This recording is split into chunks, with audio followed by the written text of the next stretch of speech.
Praise the Lord, my dear brothers and sisters in Jesus Christ. Today is Mother's Day, and let me wish all the fantastic women out there a day that notches their status up among all the species, living and non-living.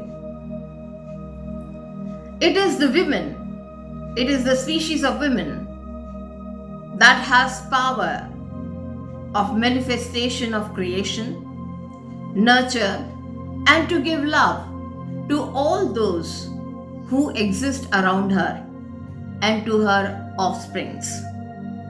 Even if she does not give birth to any child, she has a natural capacity to give love to all those around her, to nurture all those around her, and to take care of all those who are around her. Being a woman has so many God-like qualities, especially the power to create. But when we examine the history of human civilization, we find that this blessing, the blessing of the power of creation, came as a wrath to the first she-woman, the first she-human, the first to be tempted, and later on the first to become the handmaid of God Himself. The story of the first woman in the Holy Bible is found in the Old Testament, and her story is covered in just 4 chapters of the first book of the Bible, Genesis. How sad it is that the mother of all the mankind has never been discussed positively nor acknowledged for her immense contribution to the human race of giving birth. But instead, whatever I have read and found that most people discuss is negative about her and speak harshly about her failing for temptation, ending the happy, relaxed, and the protective life of man along with hers in the Garden of Eden or paradise. Generations after generations have highlighted her mortal flaws and crowned her as the one who weaned away man from the God.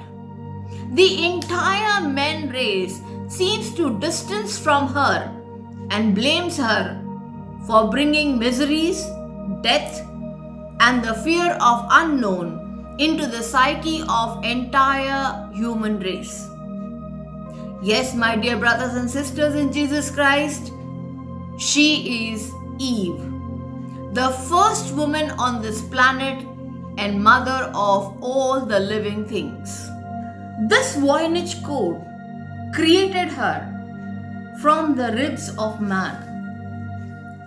She was not a baby. She was not even born as a baby. She was created from the ribs of man. And she was created when Lord said that it is not good for man to be alone or to live alone. She is created. Even Adam acknowledges that at last she is bone of my bones and flesh of my flesh. She is created to be a helper, a companion with equal rights. She is an innocent person who comes into this world straight in the form of a woman. Yes, this woman is an innocent being who has met her creator God from time to time when God visited paradise in the evening. A woman who has no knowledge about the entire Garden of Eden, who lives with stars, moon, sun, flowers, trees, plants and animals, who are very friendly, and a man who comes first and is in contact with her 24/7. All her knowledge about her as well as other living or non-living being comes from this man who is by her side. This man who is her guide, a demigod and a mentor, is an image of the Creator, whom she rarely meets. Her temptation to touch and eat the forbidden fruit is an act on her prior knowledge given to her by the man. If we read Genesis 2:16, it is written, "And the Lord commanded man, you are free to eat from any tree in the garden, but you must not eat from the tree of knowledge of good and evil. For when you eat from it, you will certainly die." Genesis 2:21 tells the world about the creation of woman. That is to say, that it was man who did not fully inform the woman about the forbidden fruit, and it finds its valediction when the Satan comes in the form of serpent and says to women, "Did God really say so?" And the woman replies, "But God did say, you must not touch it or you will die." We do note here that whatever command the Lord had given directly to the man was not fully transferred to woman. And this transference of the little knowledge is directly banked by the Satan. He asks her to touch it. When Eve touches it, she does not die. And this leads her to eat the fruit. And when the man sees that woman touched it and ate it too, and she did not die, the man also dares to eat it. It is sad to read later on that when the Lord asks Adam, what did he do? Adam puts full blame on the woman. He says that the woman that you put here with me, she gave me some fruit from some tree and I ate it. Written in Genesis 3:12. It looks like as if this man, with all his prior knowledge given directly to him from the Lord, could not decipher as to what fruit was he eating and from which tree, and he pleads innocent. Above all, he did not even take blame that the information about the fruit given directly by the God was not passed in totality or exactly as it was to this woman. It must have come as a shock to the woman, but she decides to continue her journey with this man because he chooses her over Garden of Eden. It is perhaps for the first time she and he deeply rise in love to go ahead into an unknown world, both burdened with the wrath of their Creator. Strange is this journey that begins with proper noun as each one of them is given a name, Adam and Eve, each compartmentalized as individual and also united to become a vehicle to carry out what God had blessed them. Be fruitful and increase in numbers, fill the earth. How amazing must have been the transformation when Eve becomes aware of a life within her. I don't know what she must have felt once she found out that life is in her. She must be trembling with fear because she had no moms, no sisters, no friends, no other female around her to tell her what it is. She must have been plagued with so many questions that must have bothered her. What it is in her belly, why her body is bloating, what it is inside her that is gaining momentum and weight, why there is sudden craving for certain food, why she goes mad with moods, why her belly is expanding, what it is inside her, what will it look like once it comes out, and from where it will come out. All these terrible questions must have scared her little innocent mind. But yet, she braves it all courageously and bears the pain of the labor and gives birth to a child. Oh, what a joy she must have felt when she saw another life coming out into this world. How powerful she must have felt that she is able to create and bring forth a life, a hope of ray into this world. And yet, she goes down on her knees with joy and praises the Lord, and she says, "With your help, Lord, I was able to bring forth a man." Genesis 4:12.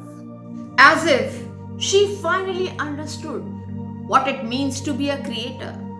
She understands what Lord must have felt when he created Adam from refined dust and herself from his rib. She is able to understand God's first miracle with a human being, and that too through a woman took place on this planet. She realizes the fact that it is Lord who is responsible for life, and amidst all wrath, curse, and pain of loneliness of hers and that of Adam, Lord did choose them for greater plan, of which her womb will play an important role, as it is written in Isaiah 51:3.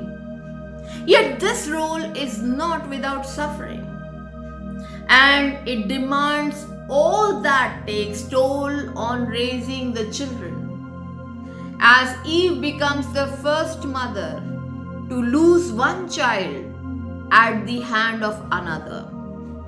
Not only does she suffer from the tragic loss of one son, but she also bears the burden of her children walking away from her.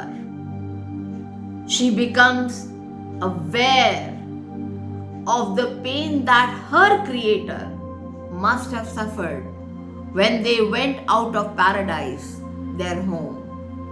This process even alienates her husband for many years, making her acutely aware of her being rejected by those whom she loved and cared as a wife and a mother. She must have withdrawn into isolation, estranged from all emotions that welled into her when she became a wife and a mother. My dear brothers and sisters in Jesus Christ, Eve's world finds meaning when Adam returns back to her. The alchemy of various experiences has turned this woman, Eve, into a gold mine. For she finds that a new life has come into her body, and she becomes very happy and cries out to the Lord that she has been chosen for another seed, Seth, the seed for Jehovah. And she says that the Lord has appointed me for another seed instead of Abel, which Cain slew. we find that it is Eve who has been given the credit to have used the name of Creator as Jehovah, Genesis 4:1. But she is also the first woman to give her son, Seth, the name. It is not the prerogative of Adam, but it is the prerogative of Eve. The shame, the laughter, anger, and crying are all gone, as Eve finds in her mission to raise Seth strongly in the faith of the Lord, who will not be destroyed by Satan. She will raise him to praise and worship the Lord. According to an extra biblical legend written by Josephus, Seth is referred as virtuous and of excellent character, and reports that his son Enosh invented the wisdom of heavenly bodies used in scientific discoveries, notably in astrology. Seth himself finds a place in the calendar of saints, included in the genealogy of Jesus, Luke 3:23-38. It is said, and it is known, that when she and Adam died, as it is mentioned in one day, 2 Peter 3:8, or some others mention 6 days after the death of Eve, Adam died at the age of 930 years. My dear brothers and sisters in Jesus Christ, Eve today symbolically stand for refined humanity.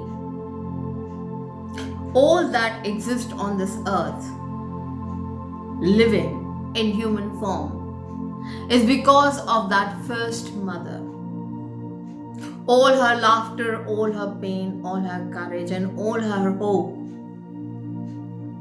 has been passed down to this human civilization.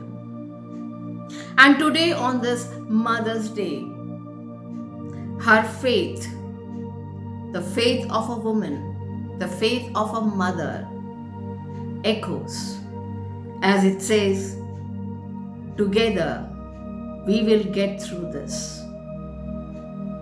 And on this Mother's Day, I leave you with the faith of the first mother, the mother of all mankind. Together, we will all get through this.